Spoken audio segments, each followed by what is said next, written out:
ನಮಸ್ಕಾರ. ಈ ಯಲ್ಲಾಪುರ ಡಿಜಿಟಲ್ ನ್ಯೂಸ್ಗೆ ಸ್ವಾಗತ.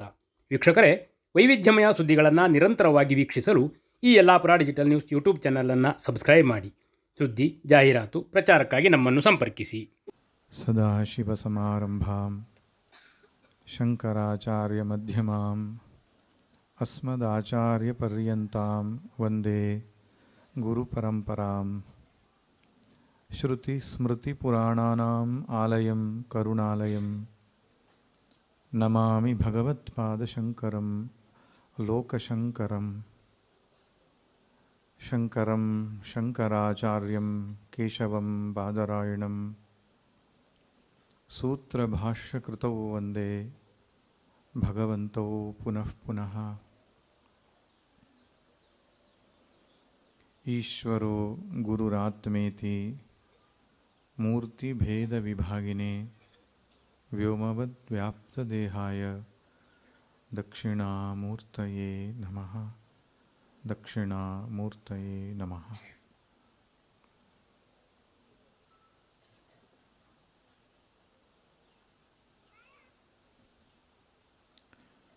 ಕನ್ನಡದಲ್ಲಿ ಒಂದು ಮಾತಿದೆ, ನೀರಿನಲ್ಲಿ ಬರೆದದ್ದು ಕೈ ಎತ್ತುವುದರೊಳಗೆ ಕಾಣದಾಗತ್ತೆ, ಮಣ್ಣಿನಲ್ಲಿ ಬರೆದದ್ದು ನಡೆದಾಡಿದಾಗ ಮಾಸಿ ಹೋಗುತ್ತೆ, ಕಲ್ಲಿನಲ್ಲಿ ಬರೆದದ್ದು ಕಾಲಾಂತರದಲ್ಲಿ ಕಣ್ಮರೆಯಾಗತ್ತೆ. ಆದರೆ ಮನುಷ್ಯನ ಹೃದಯದಲ್ಲಿ ಬರೆದದ್ದು ವೃಕ್ಷದ ಬೀಜದಂತೆ 100,000ವಾಗಿ ಸಾವಿಲ್ಲದ್ದಾಗುತ್ತೆ ಅಂತ. ಪರಮ ಪೂಜ್ಯರು ಹಾಗೆ ಶ್ರೀಮದ್ ಭಗವದ್ಗೀತೆಯ ಬೀಜವನ್ನು ಎಲ್ಲರ ಹೃದಯದಲ್ಲಿ ಸ್ಥಾಪಿಸಿ ಸಾವಿಲ್ಲದ ಹಾಗೆ ನಮ್ಮನ್ನು ಮಾಡಿದ್ದಾರೆ.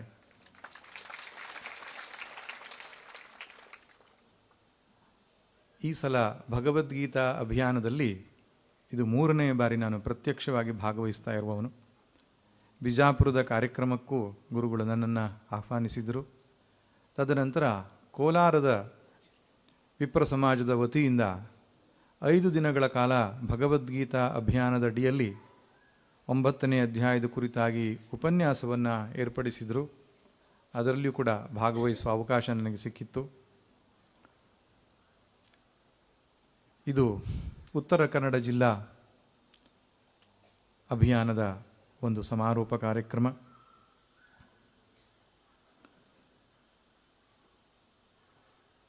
ಭಗವದ್ಗೀತೆಯ ಒಂದು ಉಪದೇಶದ ಚಿತ್ರಪಟವನ್ನು ನೀವು ನೋಡಿದಾಗ ಒಂದು ಉತ್ತಮವಾದ ಸಂದೇಶ ನಮಗೆ ಸಿಗುತ್ತೆ. ಒಂದು ಕಡೆಗೆ ನಾನು ಹೀಗೆ ಉಪನ್ಯಾಸ ಮಾಡ್ತಾ ಇದ್ದೆ. ಉಪನ್ಯಾಸ ಮುಗಿದ ಮೇಲೆ ಒಬ್ಬರು ಬಂದು ಕೇಳಿದರು, ಸ್ವಾಮೀಜಿ, ಭಗವದ್ಗೀತಾ ಉಪದೇಶದ ಫೋಟೋ ನಮ್ಮ ಮನೇಲಿ ದೊಡ್ಡದಾಗಿದೆ, ನಿಮ್ಮ ಆಶ್ರಮಕ್ಕೆ ಇಟ್ಕೊಳ್ತೀರಾ ಇದನ್ನು ಕೇಳಿದರು. ನಾನು ಕೇಳಿದ್ದೆ, ನೀವು ಯಾಕೆ ನನಗೆ ಕೊಡ್ತಾ ಇದ್ರಿ? ದೊಡ್ಡದಾಗಿದೆ, ಚೆನ್ನಾಗಿದೆ ಅಂದರೆ ನೀವೇ ಇಟ್ಕೊಳ್ಬಹುದಲ್ಲ ಅಂದೆ. ಇಲ್ಲ, ಯಾರೋ ಹೇಳಿದರು ಭಗವದ್ಗೀತೆ ಫೋಟೋ ಇಟ್ಕೊಂಡ್ರೆ ಜಗಳ ಆಗ್ತದಂತೆ ಮನೆಯಲ್ಲಿ, ಅದಕ್ಕೆ ನಿಮಗೆ ತಂದು ಕೊಡ್ತೇನೆ ಅಂದರು. ನಾನು ಹೇಳಿದ್ರು, ಯಾರೋ ನಿಮಗೆ ತಪ್ಪು ಮಾಹಿತಿ ಕೊಟ್ಟಿದ್ದಾರೆ, ಮಹಾಭಾರತ ಇಟ್ಕೊಂಡ್ರೆ ಭಗವದ್ಗೀತೆ ಇಟ್ಕೊಂಡ್ರೆ ಜಗಳ ಆಗತ್ತೆ ಅಂತ ಹೇಳಿ ತಪ್ಪು ಮಾಹಿತಿ ಕೊಟ್ಟಿದ್ದಾರೆ. ಆಗೋ ಜಗಳ ತಪ್ಪತ್ತೆ ನೀವು ಇಟ್ಕೊಂಡ್ರೆ ಅಂತ ಹೇಳಿದೆ ನಾನು. ಅವರು ಕೊನೆಗೆ ತಂದು ಕೊಟ್ಟರು ನನಗೆ. ಇಲ್ಲಿ ನೀವು ನೋಡ್ತಿದ್ದೀರಲ್ಲ, ಇದೆ ಭಗವದ್ಗೀತೆಯ ಉಪದೇಶ ಮಾಡಿದ ಒಂದು ಚಿತ್ರ ಇದು. ಕೃಷ್ಣ ಉಪದೇಶ ಮಾಡ್ತಾ ಇದ್ದಾನೆ ಅರ್ಜುನನಿಗೆ.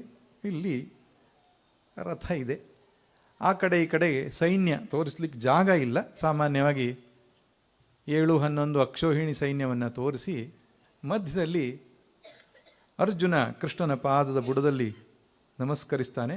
ಅರ್ಜುನ ಚಿನ್ಮುದ್ರೆಯನ್ನು ತೋರಿಸ್ತಾ, ಕೃಷ್ಣನು ಚಿನ್ಮುದ್ರೆ ತೋರಿಸ್ತಾ ಅರ್ಜುನಿಗೆ ಉಪದೇಶ ಮಾಡ್ತಾ ಇರತಕ್ಕಂಥ ಚಿತ್ರ ಅದು.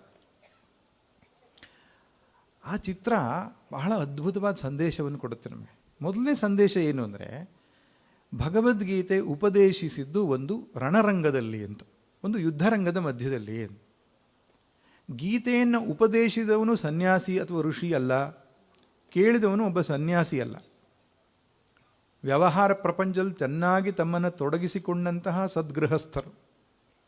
ಗೀತೆಯ ಉಪದೇಶ ನಡೆದ ಸ್ಥಳವೂ ಕೂಡ ಅತ್ಯಂತ ಪ್ರಶಾಂತವಾದಂತಹ ಯಾವುದೋ ಅರಣ್ಯವಲ್ಲ, ಅಥವಾ ನದಿ ತೀರವಲ್ಲ, ಆಶ್ರಮವಲ್ಲ, ರಣರಂಗ ಅದು. ಇದು ಏನು ಸಂದೇಶ ಕೊಡುತ್ತೆ ಅಂದರೆ, ಭಗವದ್ಗೀತೆ ಸಾಮಾನ್ಯ ಜನರಿಗೆ ತೀರ ಅವಶ್ಯಕವಾದಂತಹ ಗ್ರಂಥ. ಉಪನಿಷತ್ತು, ಬ್ರಹ್ಮಸೂತ್ರ ಮುಂತಾದ ಉದಾತ್ತ ಶ್ರೇಷ್ಠ ಚಿಂತನೆಗಳನ್ನು ಚಿಂತನೆ ಮಾಡೋದಕ್ಕೆ ವೈರಾಗ್ಯ, ತುಂಬ ಪ್ರಶಾಂತವಾದಂತಹ ಕಾಡು, ಆಶ್ರಮ ಅಂತ ಜಾಗ, ಉಪದೇಶ ಮಾಡುವವರು ವಿರಕ್ತರು, ಕೇಳುವವರು ವಿರಕ್ತರು. ಆದರೆ ಇದರಲ್ಲಿ ಪರಿಸ್ಥಿತಿ ಹಾಗಿಲ್ಲ. ಕೇಳುವವನು ಸರಕ್ತ, ಹೇಳುವವನು ಸರಕ್ತ. ಅಂದರೆ ಸಂಸಾರದಲ್ಲಿರುವವರು ಅಂತ. ಸಂಸಾರದ ತಾಪತ್ರಯಗಳ ಮಧ್ಯೆ, ಜಂಜಾಟಗಳ ಮಧ್ಯೆ, ದ್ವಂದ್ವಗಳ ಮಧ್ಯೆ, ಘರ್ಷಣೆಗಳ ಮಧ್ಯೆ ಶಾಂತಿ ಬೇಕು, ಸಮಾಧಾನ ಬೇಕು ಎನ್ನುವವರಿಗೆ ಕೈಪಿಡಿ ಯಾವುದಪ್ಪ ಅಂದರೆ ಶ್ರೀಮದ್ ಭಗವದ್ಗೀತೆ. ಅದಕ್ಕೆ ಒಬ್ಬರು ಕವಿಗಳು ಹೇಳ್ತಾರೆ, ದಿಕ್ಕೆಟ್ಟು ನಿಂತ ನರನಿಗೆ ನಾರಾಯಣನು ತೋರಿದ ರಸ್ತೆ ಕರ್ಮಣ್ಯೇ ವಾಧಿಕಾರಸ್ತೆ ಅಂತ. ದಿಕ್ಕೆಟ್ಟು ನಿಂತ ನರನಿಗೆ ನಾರಾಯಣನು ತೋರಿದ ರಸ್ತೆ ಅಂತೆ ಅದು. ವ್ಯಾಸರು ಕೂಡ ಒಂದು ಕಡೆಯಲ್ಲಿ ಹೇಳ್ತಾರೆ, ಗೀತಾ ಸುಗೀತಾ ಕರ್ತವ್ಯಾಕೆ ಮನ್ಯೈ ಶಾಸ್ತ್ರ ವಿಸ್ತರೈ ಯಾ ಸ್ವಯಂ ಪದ್ಮನಾಭಸ್ಯ ಮುಖಪದ್ಮಾದ್ವಿನಿಸೃತ. ಅನೇಕ ಶಾಸ್ತ್ರಗಳೆಲ್ಲ ಯಾಕೆ ಬೇಕು? ಭಗವದ್ಗೀತೆ ಒಂದಿದ್ರೆ ಸಾಕು ಅಂತ ಅದಕ್ಕೆ ಅರ್ಥ. ಅಂದರೆ ಸಕಲ ಶಾಸ್ತ್ರಗಳ ಸಾರವನ್ನು ಭಗವದ್ಗೀತೆಯ ರೂಪದಲ್ಲಿ ಕೊಟ್ಟಿದ್ದಾರೆ. ಅದರಲ್ಲಿಯೂ ವಿಶೇಷವಾಗಿ ಸಂಸಾರದ ಮಧ್ಯದಲ್ಲಿ ಇದ್ದುಕೊಂಡು ಅದನ್ನು ಎದುರಿಸೋದು ಹೇಗೆ? DVG ಭಗವದ್ಗೀತಾ ಉಪನ್ಯಾಸಕ್ಕೆ ವ್ಯಾಖ್ಯಾನಕ್ಕೆ ಕೊಟ್ಟಿರುವ ಹೆಸರು ಜೀವನ ಧರ್ಮ ಯೋಗ. ಜೀವನ ಎನ್ನುವ ಧರ್ಮವನ್ನು ಯೋಗದ ರೂಪದಲ್ಲಿ ಆಚರಿಸುವುದು ಹೇಗೆ? ಬದುಕೊಂದು ಕದನವೆಂದಂಜಿ ಬಿಟ್ಟೋಡುವನು ಕವಳವಾಗುವನೆ, ವಿಧಿಯಲಿ ಬಾಯಲಿ ಕವಳವಾಗದುಳಿಯುವನೇ, ಎದೆಯ ನುಕ್ಕಾಗಿಸುತ ಮತಿಗದೆಯ ಪಿಡಿದು ನೀನ್ ಎದುರು ನಿಲೆ ವಿಧಿಯೊಲಿವ ಮಂಕುತಿಮ್ಮ. ಕಷ್ಟಗಳಿದೆ, ನಷ್ಟಗಳಿದೆ, ದುಃಖಗಳಿದೆ, ತಾಪತ್ರಯಗಳಿದೆ. ಸಂಸಾರ ಅಂದಮೇಲೆ ಇರೋದು ಹಾಗೇ. ಅರ್ಜುನ ಬಿಟ್ಟು ಓಡ್ತೇನೆ, ಕಾಡಿಗೆಲ್ಲೋ ಹೋಗ್ತೇನೆ, ಭೈಕ್ಷಚರ್ಯೆಯನ್ನು ಮಾಡ್ತೇನೆ ಅಂತ ಯೋಚನೆ ಮಾಡಿದ್ದ. ಕೃಷ್ಣ ಹೇಳ್ತಾನೆ, ಇಲ್ಲ, ನೀನು ಇಲ್ಲಿಂದ ತಪ್ಪಿಸಿಕೊಂಡು ಅಲ್ಲಿಗೆ ಹೋದರೆ ಸಮಸ್ಯೆ ಪರಿಹಾರ ಆಗತ್ತೆ ಅಂತ ನೀನು ತಿಳ್ಕೊಂಡಿದ್ದೀಯ. ಸಮಸ್ಯೆ ಇರುವುದು ಹೊರಗಲ್ಲ ಅರ್ಜುನ, ನಿನ್ನೊಳಗೆ. ಮನೆಯ ತೊರೆದೋಡಲೇಂ ವನಗುಹೆಯ ಸಾರಲೇಂ ತನುವನುಗ್ರ ವ್ರತಗಳಿಂದ ದಂಡಿಸಲೇಂ ಬಿನದಗಳ ನರಸಿ ನೀನು ಊರೂರ ಅಲೆದೊಡೇಂ ಮನವ ತೊರೆದಿರಲಹುದೆ ಮಂಕುತಿಮ್ಮ. ದೂರ ಹೋಗಬಹುದು, ಮನಸ್ಸು ಬಿಟ್ಟು ಹೋಗ್ಲಿಕ್ಕೆ ಆಗ್ತದ? ಹಿಂದೆಲ್ಲ ತಪ್ಪು ಮಾಡಿದರೆ ಮಾಸ್ಟ್ರು ಕೈ ಮೇಲೆ ಹೊಡಿತಿದ್ರು. ಹೀಗೆ ಕೈ ಹಿಡಿ ಅಂತ ಹೇಳೋದು, ಬೆತ್ತದಲ್ಲಿ ಟಪ್ ಅಂತ ಒಂದು ಪೆಟ್ಟು ಕೊಡ್ತಿದ್ರು. ಹೌದು, ತಪ್ಪಿಸ್ಕೊಳ್ತಿದ್ರು ಕೆಲವು ಮಕ್ಕಳು. ಆದರೆ ಯಾರು ತಪ್ಪಿಸ್ಕೊಳ್ತಾರೋ ಅವರಿಗೆ ಜಾಸ್ತಿ ಪೆಟ್ಟು. ಮಾಸ್ಟ್ರು ಕುರ್ಚಿಯಿಂದ ಎದ್ದು ಬಂದು ಹೊಡಿತಾರೆ. ಹಾಗೆ ಜೀವನದ ಪೆಟ್ಟುಗಳು, ಕಷ್ಟಗಳು, ನಷ್ಟಗಳಂತ ಏನಿದೆಯೋ ಪ್ರಾರಬ್ಧ ವಶದಿಂದ ಬರುವಂಥದ್ದೇ.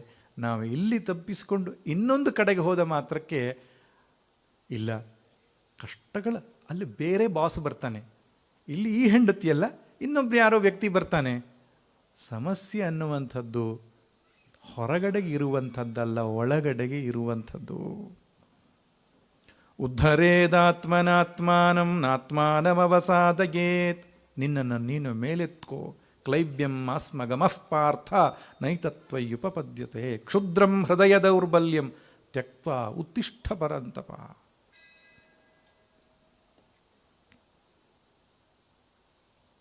ಜೀವನ ಎನ್ನುವ ರಣರಂಗದ ಮಧ್ಯದಲ್ಲಿ ಶಾಂತಿ ಸಮಾಧಾನವನ್ನು ಪಡೆಯಬೇಕು.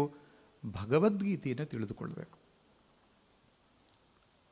ಮೊದಲ ಸ್ಟೆಪ್, ಮೊದಲ ಹಂತ ಏನಪ್ಪ ಅಂದರೆ ಶ್ಲೋಕಗಳನ್ನು ಪಠಣ ಮಾಡೋದು.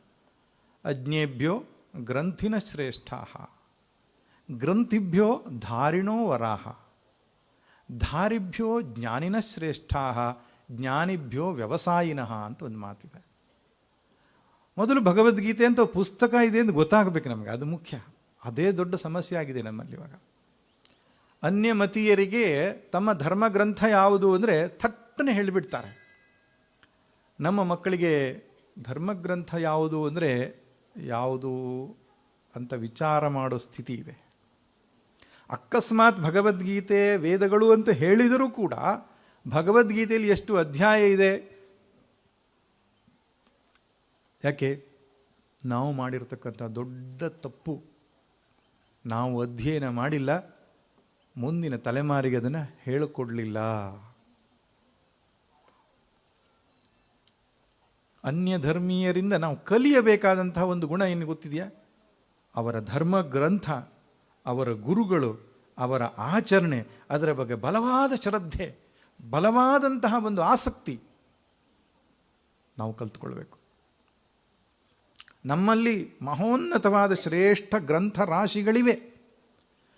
ಭಾರತಕ್ಕೆ, ಈ ದೇಶಕ್ಕೆ ಹೆಸರು ಬರಲಿಕ್ಕೆ ಕಾರಣವೇ ಜ್ಞಾನರಾಶಿಯಿಂದ. ಭಾಯಾಂ ರತಾಹ ಭಾರತಃ, ಭಾಸಿ ರತಾಹ ಭಾರತಃ, ಜ್ಞಾನದಲ್ಲಿ ರಮಿಸುವವರು ಅಂತ. ಉಪನಿಷತ್ತುಗಳು, ಭಗವದ್ಗೀತೆ, ಬ್ರಹ್ಮಸೂತ್ರ, ಅಂತಹ ಅನೇಕ ಗ್ರಂಥಗಳು, ಅನೇಕ ಜನ್ಮವೆತ್ತಿ ಬಂದರೂ ಮುಗಿಸಲಿಕ್ಕೆ ಆಗದೇ ಇರುವಷ್ಟು ಗ್ರಂಥರಾಶಿ ನಮ್ಮ ದೇಶದಲ್ಲಿದೆ. ಆದರೆ ಅದನ್ನು ತಿಳಿದವರ ಸಂಖ್ಯೆ ಮಾತ್ರ ಬಹಳ ಅಪರೂಪ. ಮೊದಲು ಭಗವದ್ಗೀತೆ ಅಂತ ಇದೆ ಅಂತ ಗೊತ್ತಾಗಬೇಕು. ಎರಡನೇದು, ಪುಸ್ತಕ ನೋಡಿ ಓದಲಿಕ್ಕೆ ಕಲಿಬೇಕು, ಪಾರಾಯಣ ಮಾಡಲಿಕ್ಕೆ ಕಲಿಬೇಕು. ಮೂರನೇದು, ಸಾಧ್ಯ ಆದರೆ ಕಂಠಸ್ಥ ಮಾಡಬೇಕು. ಒಂದು ವಯಸ್ಸಾದ ಮೇಲೆ ಕಂಠಸ್ಥ ಮಾಡೋದು ಕಷ್ಟ. ಆದ್ದರಿಂದ ಮಕ್ಕಳಿರುವಾಗಲೇ ಅದನ್ನು ಹೇಳ್ಕೊಡ್ಬೇಕು. ಕಂಠಸ್ಥ ಆದಮೇಲೆ ಅದರ ಅರ್ಥಾನುಸಂಧಾನ ಮಾಡಬೇಕು. ಭಗವದ್ಗೀತೆಯನ್ನು ಹೇಳಿದ ಮಾತ್ರಕ್ಕೆ ಪಾಪಕ್ಷಯವಾಗ್ತದೆ, ನೆನಪಿರಲಿ. ವಿಷ್ಣು ಸಹಸ್ರನಾಮ, ಭಗವದ್ಗೀತೆ, ಈ ಎರಡು ಗ್ರಂಥಗಳು ಮಹಾಭಾರತದಲ್ಲಿ ಬರತಕ್ಕಂಥದ್ದು. ಶಂಕರ ಭಗವತ್ಪಾದರು ಗೇಯಂ ಗೀತಾ ನಾಮ ಸಹಸ್ರಂ ಅಂತ ಭಜಗೋವಿಂದಮ್ಮೆಲ್ಲ ಹೇಳ್ತಾರೆ. ಗೀತಾ ಮತ್ತು ವಿಷ್ಣು ಸಹಸ್ರ ನಿತ್ಯವೂ ಪಠಣ ಮಾಡಬೇಕು ಅಂತ. ಹಾಗೆ ಭಗವದ್ಗೀತಾ ಕಿಂಚಿದಧೀತ ಎಂಬ ಮಾತನ್ನು ಕೂಡ ಹೇಳ್ತಾರೆ. ಪಾರಾಯಣ ಮಾಡಿದ ಮಾತ್ರಕ್ಕೆ ಪಾಪಕ್ಷಯವಾಗುತ್ತೆ ಎನ್ನುವುದರಲ್ಲಿ ಸಂಶಯವೇ ಇಲ್ಲ. ಆದರೆ ಭಗವದ್ಗೀತೆಯ ಅರ್ಥಾನುಸಂಧಾನವನ್ನು ನಾವು ಮಾಡಿದ ಪಕ್ಷದಲ್ಲಿ ಬದುಕು ಬದಲಾಗತ್ತೆ. ಸ್ವಾಮಿ ಚಿನ್ಮಯಾನಂದರು ಆ ಭಗವದ್ಗೀತೆಗೆ ಕೊಟ್ಟ ಹೆಸರು ಆರ್ಟ್ ಆಫ್ ಮ್ಯಾನ್ ಮೇಕಿಂಗ್ ಅಂತ. ಮನುಷ್ಯನನ್ನು ನಿರ್ಮಾಣ ಮಾಡುವ ಗ್ರಂಥ. ಅವರು MA LLM ಓದ್ದವರು, double post graduate. Balakrishna Menon ಅಂತ ಕೇರಳದಲ್ಲಿ ಹುಟ್ಟಿದವರು. ಈ ಸನ್ಯಾಸಿಗಳೆಲ್ಲ ಸ್ವಾತಂತ್ರ್ಯ ಸಂಗ್ರಾಮದಲ್ಲಿ ಭಾಗವಹಿಸ್ತಾ ಇಲ್ಲ ಅನ್ನುವ ಕಾರಣಕ್ಕೆ ಸ್ವಲ್ಪ ಅವರಿಗೆ ಅಸಹನೆ ಇತ್ತು. ದೆಹಲಿಯಲ್ಲಿ ಪತ್ರಕರ್ತರಾಗಿದ್ದವರು. ಈ ಸನ್ಯಾಸಿಗಳದೆಲ್ಲ ಬಂಡವಾಳ ಬಯಲು ಮಾಡಬೇಕು ಅಂತ ಹೇಳಿ ಹೃಷಿಕೇಶಕ್ಕೆ ಹೋದರು. ಇವ್ರ ಬಗ್ಗೆ ಒಂದು ಆರ್ಟಿಕಲ್ ಬರೆದು ಬಿಡ್ತೇನೆ ಪೇಪರಲ್ಲಿ ಅಂತ. ಅಲ್ಲಿ ಸ್ವಾಮಿ ಶಿವಾನಂದರ ಆಶ್ರಮ, ಡಿವೈನ್ ಲೈಫ್ ಸೊಸೈಟಿ ಅಂತ, ಅಲ್ಲಿ ಸ್ವಾಮಿ ಶಿವಾನಂದರಿದ್ದರು. ಮೂಲತಃ ಅವರು ತಮಿಳುನಾಡದವರು. ಕುಪ್ಪುಸ್ವಾಮಿ ಅಯ್ಯರ್ ಅಂತ ಅವ್ರ ಹೆಸರು.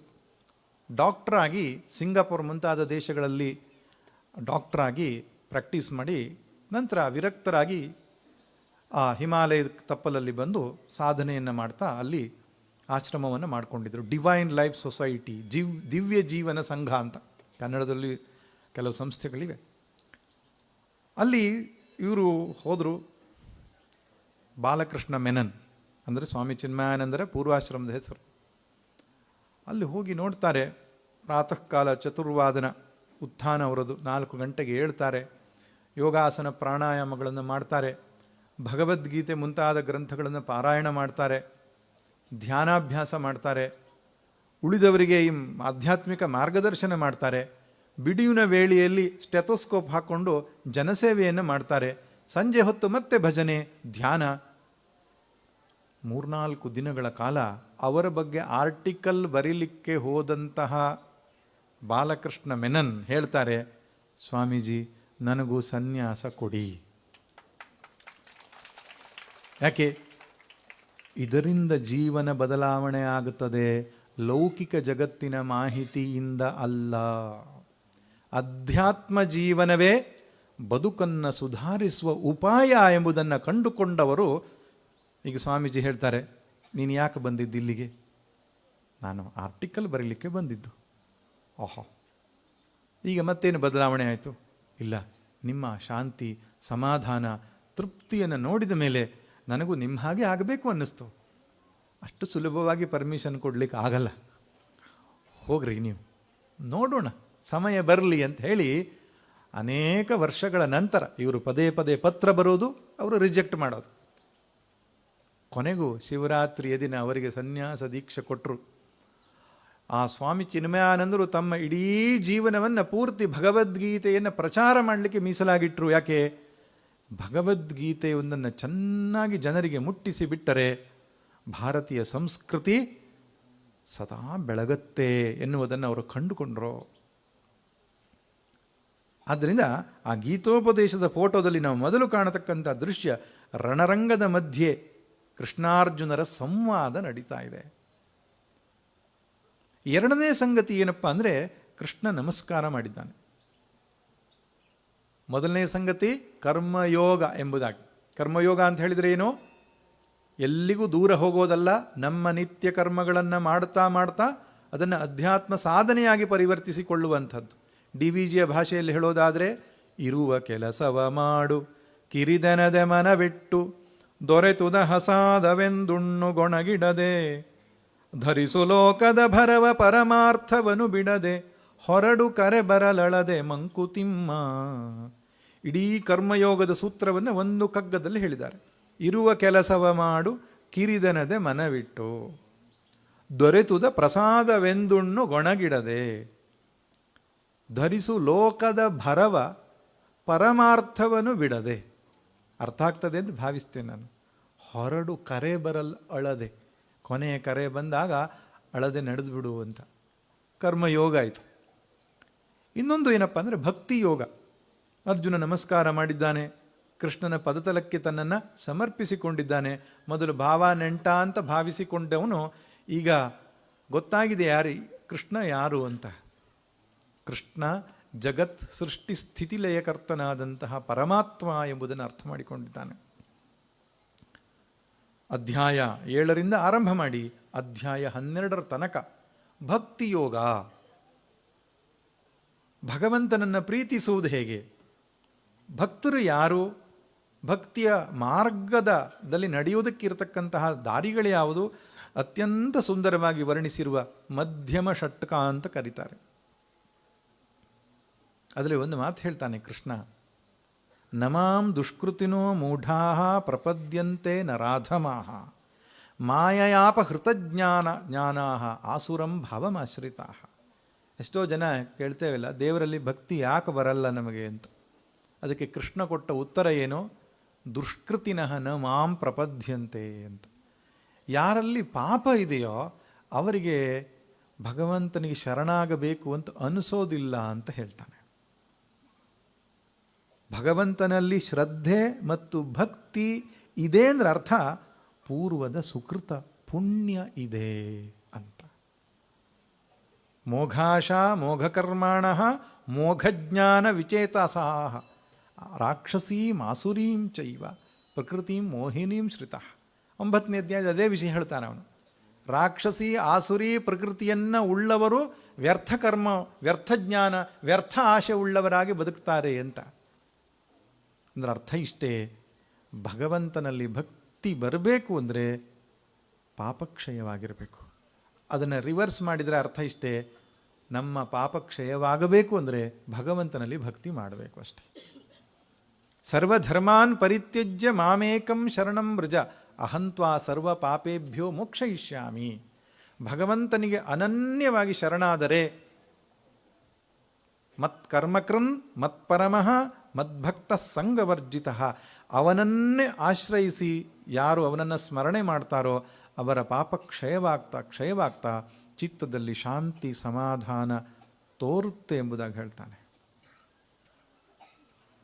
ಸುಕೃತಿಗಳು 4 ಜನ ಅಂತ ಹೇಳ್ತಾನೆ, ಪುಣ್ಯಾತ್ಮರಲ್ಲಿ 4 ವಿಧ ಅಂತ. ಚತುರ್ವಿಧ ಭಜಂತೆ ಮಾಂ ಜನ ಸುಕೃತಿನೋರ್ಜುನ ಆರ್ತೋ ಜಿಜ್ಞಾಸುರರ್ಥಾರ್ಥಿ ಜ್ಞಾನೀಚ ಭರತರ್ಷವ. ಪುಣ್ಯಾತ್ಮರಲ್ಲಿ 4 ರೀತಿ. ಸ್ವಲ್ಪ ಕಡಿಮೆ ಪುಣ್ಯ, ಜಾಸ್ತಿ ಪುಣ್ಯ, ಅತಿ ಹೆಚ್ಚು ಪುಣ್ಯ ಇರುವವರು ಅಂತ. ಕಡಿಮೆ ಪುಣ್ಯ ಇರುವವರು ಭಗವಂತನ ಹತ್ರ ಹೋಗ್ತಾರೆ, ಅದು ಕೊಡು ಇದು ಕೊಡು ಅಂತ ಕೇಳ್ಕೊಳ್ತಾರೆ. ಮತ್ತೊಬ್ಬರು ಏನು ಕೊಡು ಅಂತ ಕೇಳಲ್ಲ, ಕಷ್ಟ ನಿವಾರಣೆ ಮಾಡು ಅಂತ ಕೇಳ್ತಾರೆ. ಜಾಸ್ತಿ ಪುಣ್ಯ ಇದ್ದವರು ಭಗವಂತ ಜ್ಞಾನ ಭಕ್ತಿ ವೈರಾಗ್ಯ ಕೊಡು, ಇನ್ನೇನು ಬೇಡ ಅಂತ ಹೇಳ್ತಾರೆ. ನಿಷ್ಕಾಮ ಭಕ್ತರು. ಅದಕ್ಕಿಂತಲೂ ಪುಣ್ಯಾತ್ಮರು ಯಾರಪ್ಪ ಅಂತ ಹೇಳಿದರೆ ಭಗವಂತ ಬೇರೆ ನಾನು ಬೇರೆ ಅಲ್ಲ ಅಂತ ತಿಳ್ಕೊಳ್ತಾರೆ. ಜ್ಞಾನಿ ಭಕ್ತರು ಅಂತ ಕರೀತಾರೆ. ಅಂಥ ಭಕ್ತರು ಸುಕೃತಿಗಳು ಅಂತ ಹೇಳ್ತಾರೆ. ಹಾಗೆ ಭಕ್ತಿಯ ಬಗ್ಗೆ ಬೇಕಾದ ಎಲ್ಲ ಮಾಹಿತಿ, ವಿಶೇಷವಾಗಿ 12ನೇ ಅಧ್ಯಾಯದ ಕೊನೆಯ 8 ಶ್ಲೋಕಗಳನ್ನು ಭಕ್ತಾಷ್ಟಕ ಅಂತ ಕರೀತಾರೆ. ಭಗವಂತ ತನ್ನ ಭಕ್ತರನ್ನು ಹೊಗಳಿದ್ದಂತಹ 8 ಶ್ಲೋಕಗಳು. ಸಾಮಾನ್ಯವಾಗಿ ಭಕ್ತರು ಭಗವಂತನನ್ನು ಹೊಗಳ್ತಾರೆ, ಆದರೆ ಅಲ್ಲಿ ಭಗವಂತನೇ ಭಕ್ತರನ್ನು ಹೊಗಳ್ತಾರೆ. ನಿಜವಾದ ಭಕ್ತರು ಯಾರು ಅಂತ ನಾವು ಚೆಕ್ ಮಾಡಬೇಕಾದ್ರೆ 12ನೇ ಅಧ್ಯಾಯ ಕೊನೆಯ 8 ಶ್ಲೋಕವನ್ನು ನೋಡಬೇಕು. ಅದ್ವೇಷ್ಟ ಸರ್ವಭೂತಾನಾಂ ಮೈತ್ರಃ ಕರುಣ ಏವಚ. ನಾವು ತಿಳ್ಕೊಳ್ತೇವೆ ನಾವು ತುಂಬ ದೊಡ್ಡ ಭಕ್ತರು, ತುಂಬ ಪೂಜೆ ಮಾಡ್ತೇವೆ, ತುಂಬ ಭಜನೆ ಮಾಡ್ತೇವೆ, ತುಂಬ ಮೈತ್ರಃ ಕರುಣ ಏವಚ. ಸರ್ವಾತ್ಮ ಭಾವ ಇದೆಯಾ ನಿಮಗೆ? ಎಲ್ಲರಲ್ಲಿ ದ್ವೇಷ ತೊಲಗಿ ಹೋಗಿದೆಯಾ? ಎಲ್ಲರನ್ನೂ ಪರಮಾತ್ಮ ಭಾವದಿಂದ ನೋಡುವ ಶಕ್ತಿ ಇದೆಯಾ? ಜೀವನದಲ್ಲಿ ಕಷ್ಟ ಸುಖಗಳು ಬಂದಾಗ ಸಮತ್ವ ಬುದ್ಧಿಯಿಂದ ನೋಡುವ ಸಾಮರ್ಥ್ಯ ಇದೆಯಾ? ನೀವು ಶ್ರೇಷ್ಠ ಭಕ್ತರು ಅಂತಾನೆ ಕೃಷ್ಣ. ಆದ್ದರಿಂದ ಭಕ್ತಿಯೋಗ ಅನ್ನೋದು ಬಹಳ ಮುಖ್ಯವಾದ ಭಾಗ ಭಗವದ್ಗೀತೆಯಲ್ಲಿರ್ತಕ್ಕಂಥದ್ದು. ಇನ್ನು ಕೊನೆಯ 6 ಅಧ್ಯಾಯ ಚರಮ ಷಟ್ಕ ಅಂತ ಹೇಳ್ತಾರೆ. ಕೊನೆಯ 6 ಅಧ್ಯಾಯಕ್ಕೆ ಚರಮ ಕೊನೆಯ ಷಟ್ಕ ಯಾವುದಪ್ಪ? 6 ಅಧ್ಯಾಯಗಳು. ಅದನ್ನು ಜ್ಞಾನಯೋಗ ಅಂತ ಹೇಳ್ತಾರೆ. ಆ ಫೋಟೋದಲ್ಲಿ ನೀವು ನೋಡಿದರೆ ಕೃಷ್ಣ ಹೀಗೆ ತೋರಿಸಿದ್ದಾನೆ. ಒಂದು ಕೈಯಲ್ಲಿ ಚಾವಟಿಯನ್ನು ಹಿಡ್ಕೊಂಡಿದ್ದಾನೆ, ಇನ್ನೊಂದು ಕೈಯಲ್ಲಿ ಹೀಗೆ ತೋರಿಸಿದ್ದಾನೆ. ಇದಕ್ಕೆ ಚಿನ್ಮುದ್ರಾ ಅಥವಾ ಜ್ಞಾನ ಮುದ್ರಾ ಅಂತ ಕರೀತಾರೆ. ಚಾವಟಿ ಏನಪ್ಪ ಅಂದರೆ ಇಂದ್ರಿಯ ನಿಗ್ರಹದ ಪ್ರತೀಕ. ಇಂದ್ರಿಯ ನಿಗ್ರಹ ಪೂರ್ವಕವಾದ ಜ್ಞಾನ ಪ್ರಾಪ್ತಿಯ ಬಗ್ಗೆ ಭಗವಂತ ಸೂಚಿಸ್ತಾ ಇದ್ದಾನೆ. ಎಷ್ಟು ಉತ್ತಮವಾದ ಮುದ್ರೆ ಅಂದರೆ ಇಡೀ ಉಪದೇಶ ಎಲ್ಲ ಇದರಲ್ಲೇ ಬಂದು ಹೋಗ್ತದೆ. ಮೌನ ವ್ಯಾಖ್ಯಾ ಪ್ರಕಟಿತ ಪರಬ್ರಹ್ಮ ತತ್ವಂ ಯುವಾನಂ. ದಕ್ಷಿಣಾಮೂರ್ತಿ ತೋರಿಸಿದ ಈ ಚಿನ್ಮುದ್ರೆ ನೋಡಿ, ಇದು ಜೀವಾತ್ಮನ ಪ್ರತೀಕ. ತೋರು ಬೆರಳು ಅಂತ ಹೇಳ್ತಾರೆ ಅಲ್ವಾ?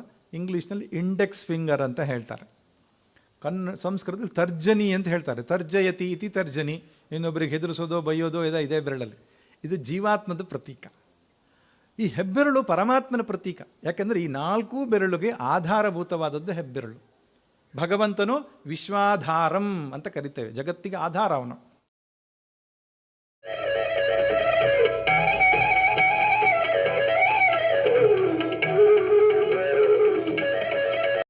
ಶ್ರೀ ಸಿದ್ಧಿವಿನಾಯಕ ಟ್ರೇಡರ್ಸ್ ಯಲ್ಲಾಪುರ ಉತ್ತಮ ದರ್ಜೆಯ ಗ್ರಾನೈಟ್ಗಳು, ಆಕರ್ಷಕ ವಿವಿಧ ಬಗೆಯ ಟೈಲ್ಸ್ಗಳು, ವೆಟ್ರಿಫೈಡ್, ಕಡಪ, ನಾನಾ ಸ್ಯಾನಿಟರಿ ವೇರ್ಗಳು, ವಿವಿಧ ಗೃಹ ನಿರ್ಮಾಣ ವಸ್ತುಗಳು ಸಿಗುತ್ತವೆ. ಪ್ರಸಿದ್ಧ ಬರ್ಗರ್ ಕಂಪನಿಯ ಪೇಂಟ್ ಸಹ ಲಭ್ಯ. ವಿಶ್ವಾಸಾರ್ಹ ಸೇವೆ, ಸ್ಪರ್ಧಾತ್ಮಕ ದರ. ಇಂದೇ ಭೇಟಿ ನೀಡಿ ಶ್ರೀ ಸಿದ್ಧಿವಿನಾಯಕ ಟ್ರೇಡರ್ಸ್ ಯಲ್ಲಾಪುರ.